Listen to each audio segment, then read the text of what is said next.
Hey everyone, it's Egwin here from Scope of Life and Beyond Systems. Today I'm going to talk more about our emotional makeup. Now, at the beginning of this series, How to Master Your Emotions, a couple of weeks ago, I explained a little bit about the foundation of what emotions actually are. Today I'm going to the next level, so I'm going to take it one step further into the area of emotional patterns, emotional reaction patterns, and how they are linked partially with our body, partially with our mind, or with mental patterns, and so on.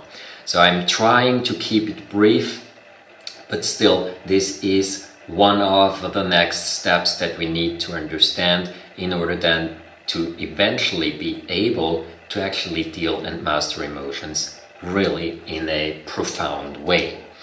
Now, let me start by saying let's distinguish, just for understanding purposes here, let's distinguish between what I would call singular occurring emotions and emotions that are either created in a pattern response or due to a pattern response, or that are mixed, that are created by a combination of different factors that build on existing patterns, either physical patterns or mental patterns or emotional patterns. Now, this is going to get clearer in a second. Let's just give me 1 second to explain here. Let's say we talk about ourselves being in a completely neutral state. A neutral state that right now I would like to represent by this sort of circular thing here.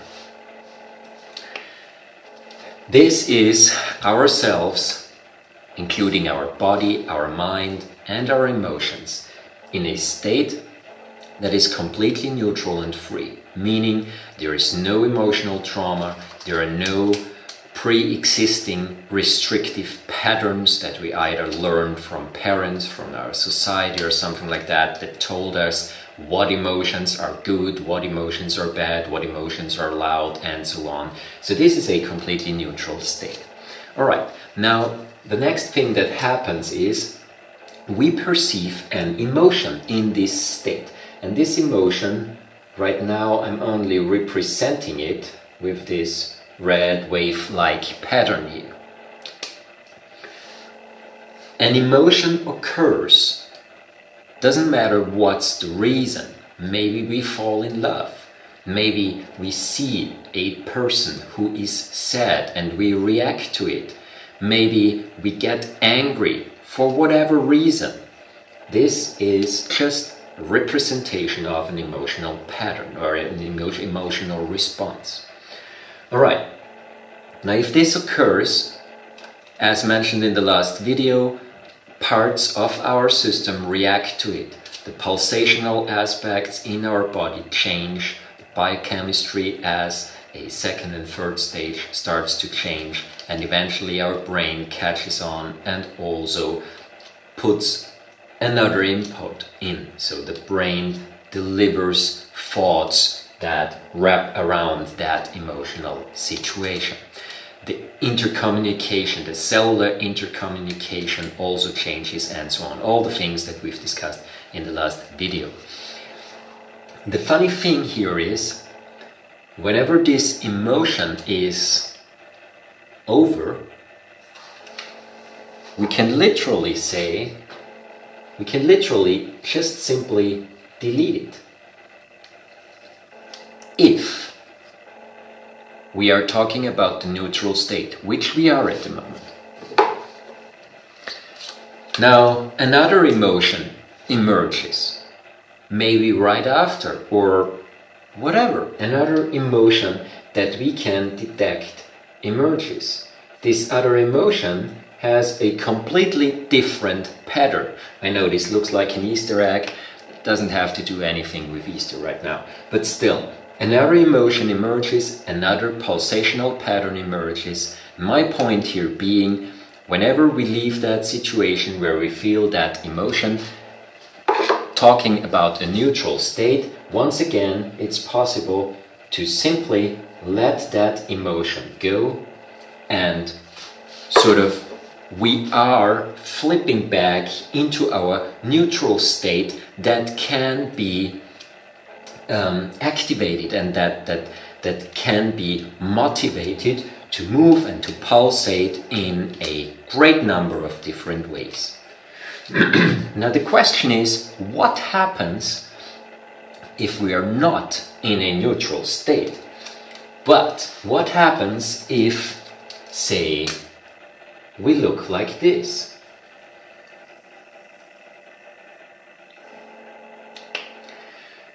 So the shape, this is the neutral shape, and what we have here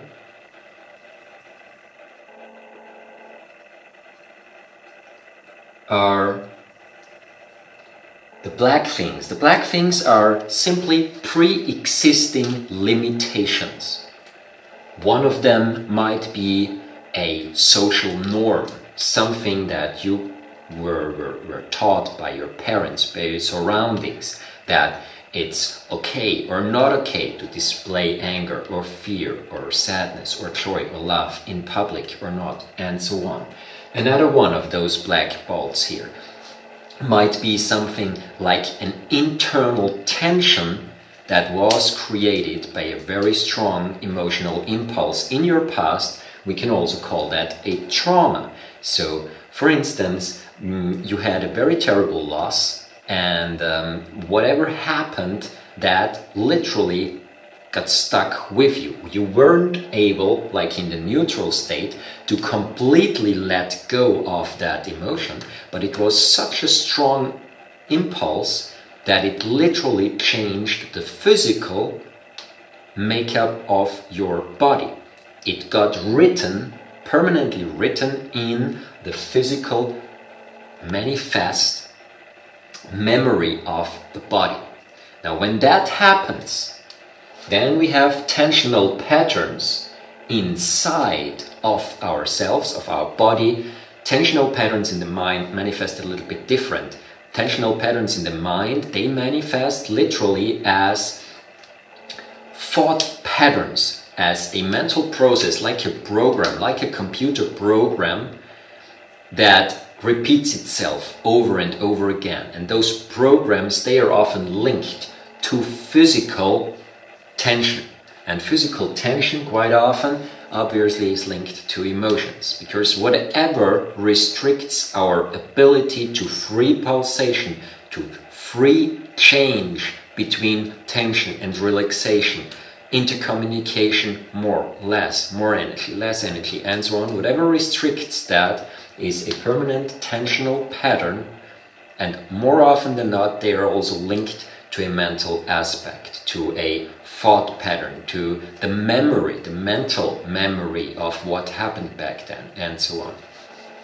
So whenever this happens, whenever we are in such a state, and frankly all of us are more in such a state than in a completely free state, then when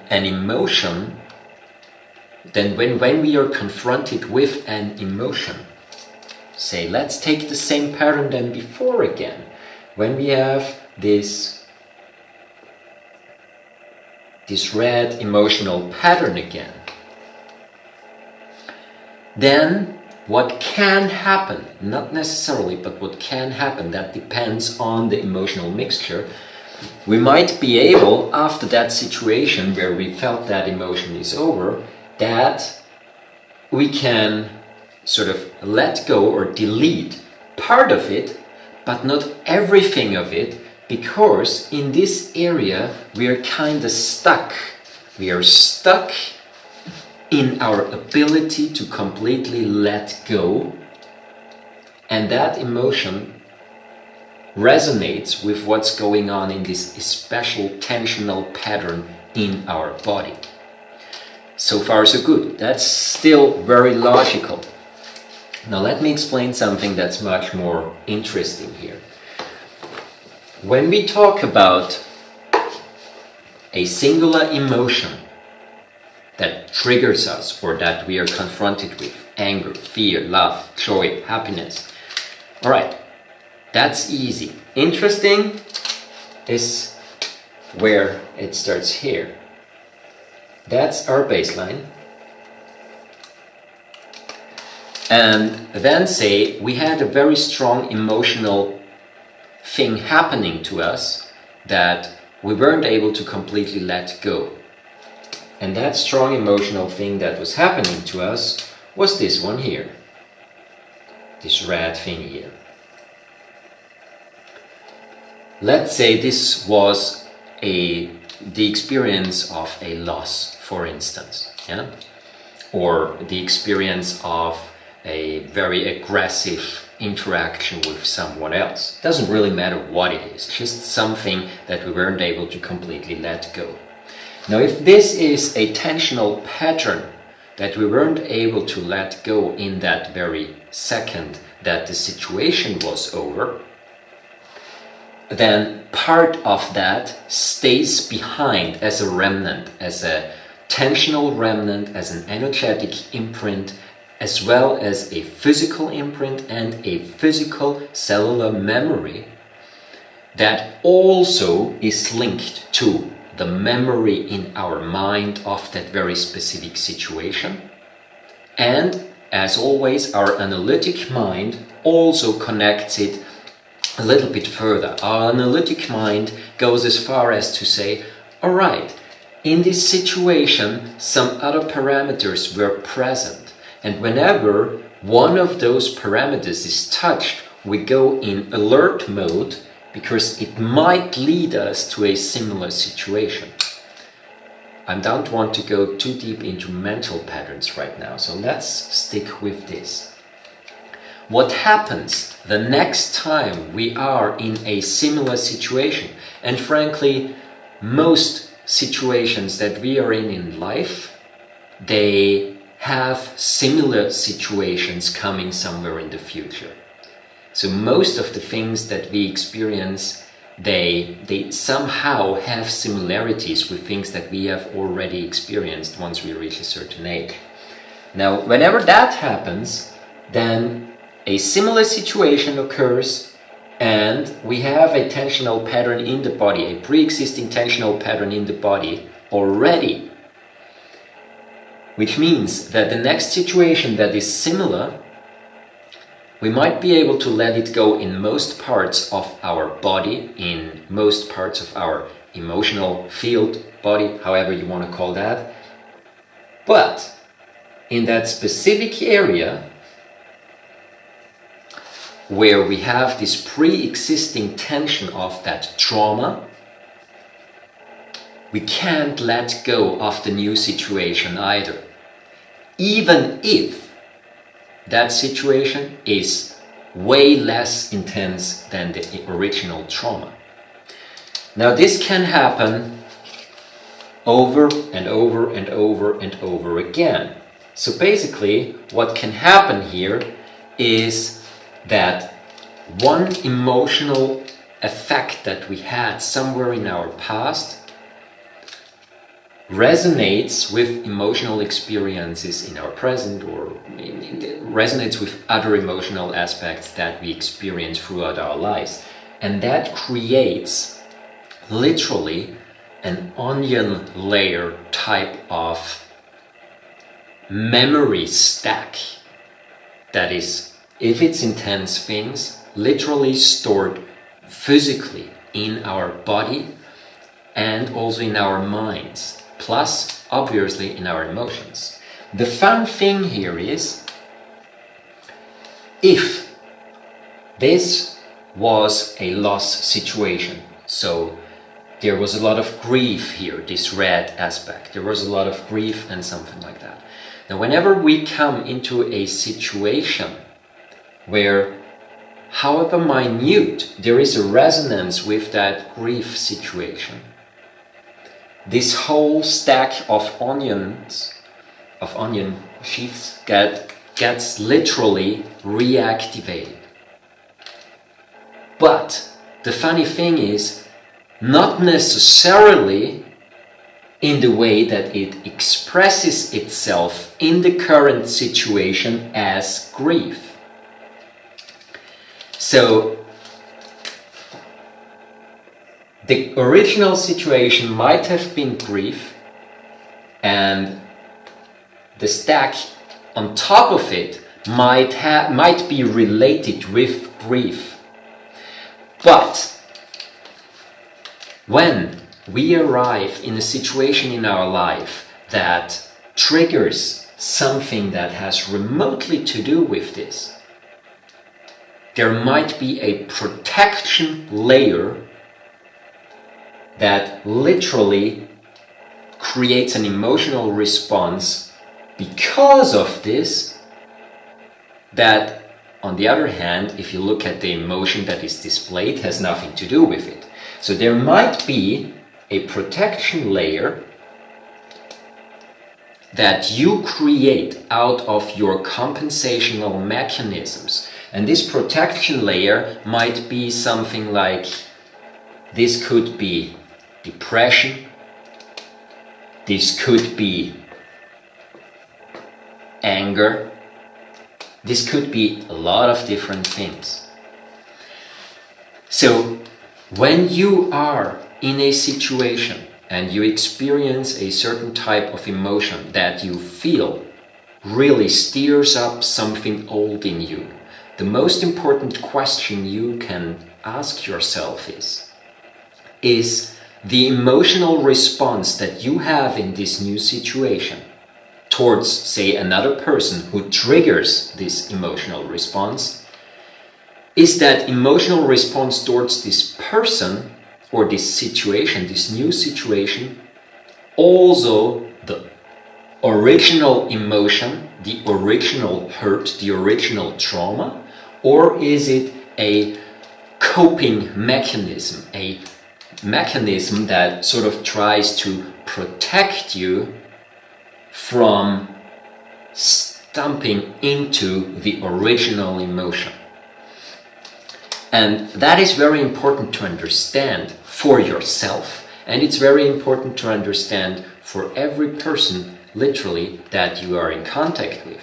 So it would be good for each and every one to literally know about such things, because sometimes, that's, I'd say, the bottom line of this, sometimes when you interact with someone, when you connect with someone and some person triggers an emotional response in you, triggers sadness, triggers depression, triggers an aggressive outburst, sometimes this has nothing to do with you being an aggressive person.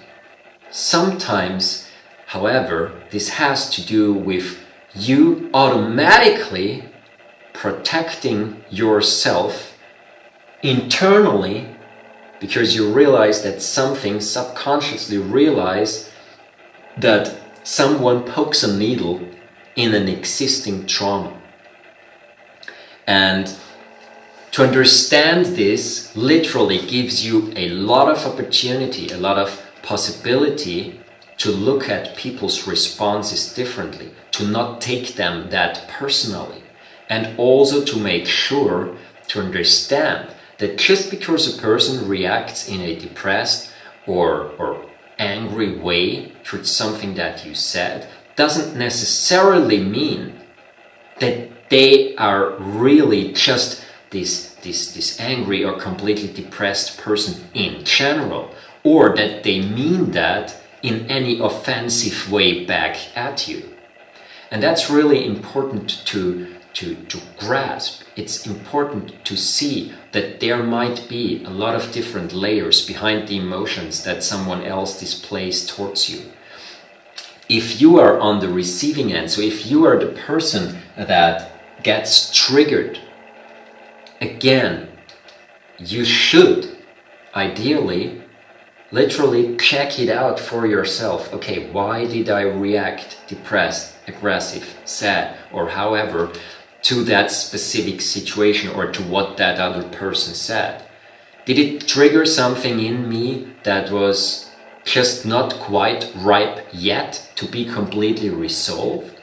because this is what happens quite often. If you're at the brink of solving an old issue and someone else calls you out on it, consciously or subconsciously, or just brings you in a similar situation, sometimes you literally try to fight it off with different scenarios, depression, anxiety, whatever, because you try not to be completely submerged in the thing again that you're just about to break through.